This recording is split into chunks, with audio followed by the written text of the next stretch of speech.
Hi, this is Jay with the UCSC Art Department, and I'm here to give you a quick setup tutorial on Fusion 360. Fusion 360 is a really great product offered by the Autodesk Corporation, offered free for students and faculty, and it really is a comprehensive three-dimensional modeling, rendering, and so much more application. In terms of creating objects, I generally use Fusion 360 for creating geometric objects. I also use it as a sort of a sketching tool, 3D sketching tool to create projects that I may create by hand. I've even used it to create reference images for illustrations and sketches. So it's a very full-featured application, generally geared at industrial design, but has a lot of different applications in the art and design world. Uh, in this tutorial, I'm just going to show you some basic setup with Fusion 360, and you can follow along with subsequent tutorials to create objects and get to know your way around. First thing you want to know in Fusion 360 is the fact that on the side panel here, all the way on the left, we have your projects panel where you can create new projects. We have some libraries that hold different assets, some templates you can see and other types of files, and then we have some samples files which can be really great for checking out what other people have done in Fusion 360. We're going to create a new project. It's always a good idea to work within the project framework, and you don't necessarily have to create a new project for every file that you create, but it's not a bad idea to begin to organize your work via the project. So we're going to create a new project, and we're going to call this project the C-clamp project, because that's what eventually we're going to be making in Fusion 360. Once we've done that, it's saved here, and we can open it up, double click on it, and you can see here is the C-clamp project, and there's no files uploaded or anything associated with it yet. All right, so let's take a look around the 360 environment. You can see that Fusion 360 is separated out into a coordinate system, and here's our kind of floor grid, right? The coordinate system is color-coded, so it's easy to remember. We have the z-axis here, which is color-coded blue. We have the x-axis here, which is color-coded red, and then anytime we see it, the upward axis is the y-axis, and that is generally color-coded green.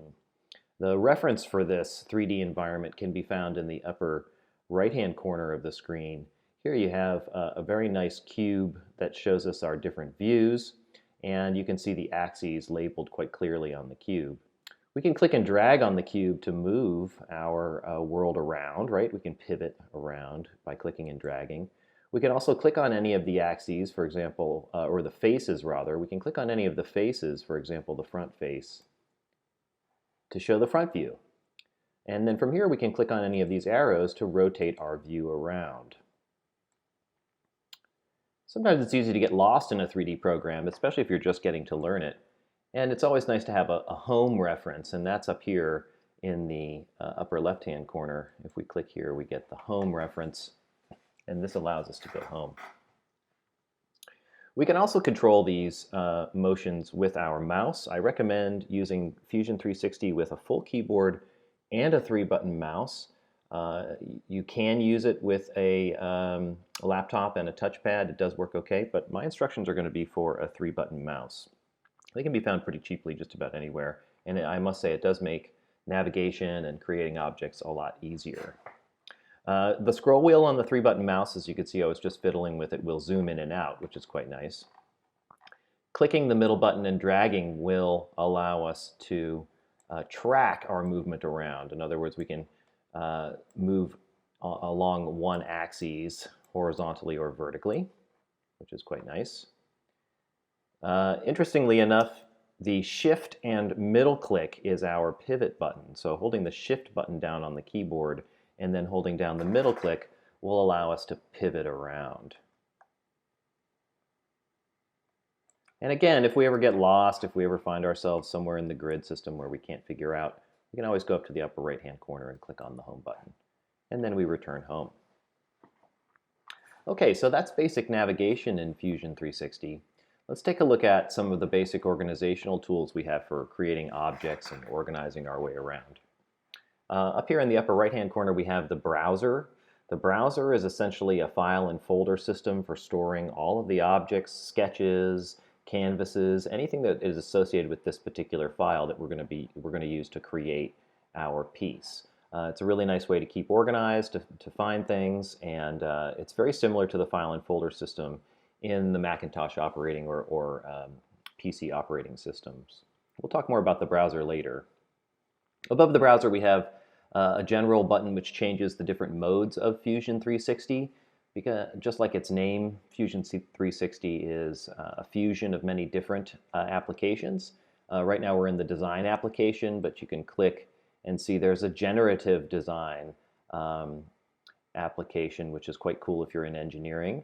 There's a rendering, which is nice to be able to create renders of your different pieces. There's even an animation, a simulation, again geared more at engineering, manufacturing, and a drawing section, which actually can be nice too. The design section is where we're going to be focusing most of our work, but we will take a look at the rendering section for creating some kind of nice visualizations of your pieces, which can be handy, especially if you're trying to submit something to a client or to further visualize what your piece is going to look like in the real world. From the design menu here, we have some different object creation tools here, separated out by either creating solids, surface, a sheet metal design. So we're going to work mostly with the solid here, and we have some great tools to create solids here. We also have some further tools to manipulate our solids once they're created in the tools panel. We have an assemble panel where we can make joints and do things like that. We have a construction panel because we work a lot with planes. The idea of a plane existing in space is very important in a CAD program, so the construct panel allows us to bring planes into our designs. The inspect panel is a wonderful panel in Fusion. Fusion is really a precise measurement tool, and we'll see later on how wonderful it is for that. The inspect panel allows us to make precise measurements and even calculate angles and many things. The insert panel here allows us to insert things like a canvas or a decal or even a mesh from a different application, an SVG file, vector files, and we can even insert a part from McMaster-Carr or a CAD library, which is a really wonderful feature of Fusion. We then have the select menu here. The select menu allows us to control our selections. Obviously, as our objects get more complicated, there's many aspects of our different objects, and the select menu allows us to navigate through those.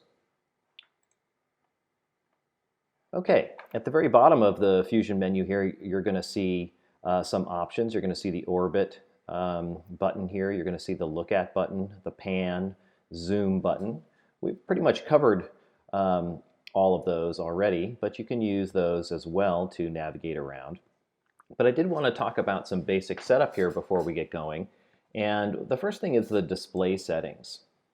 When I open up Fusion for the first time, I always open up the display settings and go from camera and make sure that camera, the option perspective with ortho faces is selected. That's going to give us a two-dimensional face when we look flat at the object, but it's going to give us a perspective view or a more realistic view corrected for perspective when we look at the object in 3 dimensions. And I find that to be the most productive way to work with 3D objects. The grid and the grid settings we can control through the grid options. We're just going to keep the defaults on. And the viewports here we could change from multiple views to a single view. We're going to work with a single view right now. All right, the last thing I'd like to take a look at when I'm setting up Fusion is the units, right? And we want to make sure that we're working with consistent units. Now, of course, in the United States, we use the antiquated standard system of measurement with inches and feet. You may choose to use that, or you may use the metric system, whatever you want. You can change it right here by clicking on this button. We'll get a little window that will open up, and we can just change the unit type here. Okay, we could even change to feet if we're working with large objects. Okay, I'm going to keep it at inches just because I'm familiar with that and it's comfortable for me. You can choose whichever one is comfortable for you. Okay, so now we're ready to begin to create objects. Please see the next video in this series, creating sketches and creating objects from sketches. And you can begin to create objects. So that concludes our Fusion setup. Hopefully you'll tune in for the next one. Thanks.